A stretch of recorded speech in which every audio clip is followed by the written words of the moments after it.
Like to direct your attention to Article 1, Section 1 of the Wisconsin Constitution, which reads in part that all people have certain inherent rights.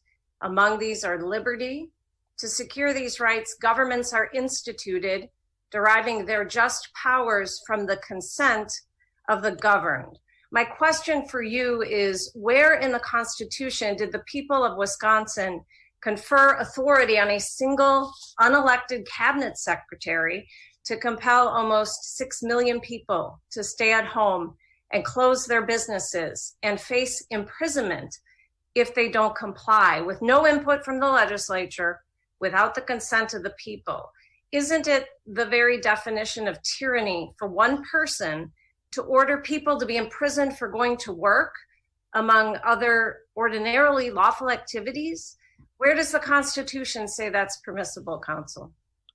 The Constitution provides that the legislature may enact statutes to protect the public health. And that is exactly what the legislature has done in Chapter 252.02, sub 3, 4, and 6. So I think that expression of legislative intent that grants DHS the power to do whatever is necessary to combat a novel, deadly, communicable disease like the one we're facing today is where we find that consent.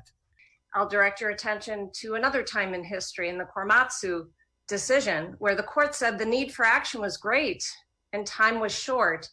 And that justified, and I'm quoting, assembling together and placing under guard all those of Japanese ancestry in assembly centers during World War II. Could the secretary, under this broad delegation of legislative power or legislative-like power, order people out of their homes into centers where they are properly socially distanced in order to combat the pandemic? Your Honor, Korematsu was an equal protection challenge to the action that the government took to address the crisis. This is not a substantive constitutional challenge to what DHS has done. My question goes to the scope again of the secretary's authority and what the limits are. What I'm hearing is, well, the legislature doesn't need to specify the limits. It's a time of pandemic. There isn't enough time to go through rulemaking. So the secretary just has to do whatever she alone deems necessary to combat the pandemic. So my question to you in invoking Korematsu is not the bases for the claims that were brought in that case versus this case. The point of my question is, what are the limits, constitutional or statutory? There have to be some, don't there, counsel? Yes, there absolutely are, Your Honor. Justice Bradley, I think if you read the petition for an original action that was filed with your court just last evening, there are a variety of fundamental rights-based claims that target different pieces of Executive Order 28 on the basis of the freedom of religion, the freedom to travel, and I don't know all what's in there. It's a long petition, but there's a lot of constitutional rights in it.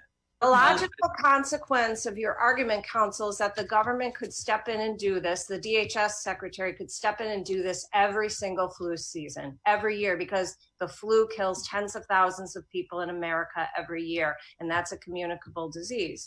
So would you agree with me then that the DHS secretary, under your interpretation, could be empowered to do this every single flu season?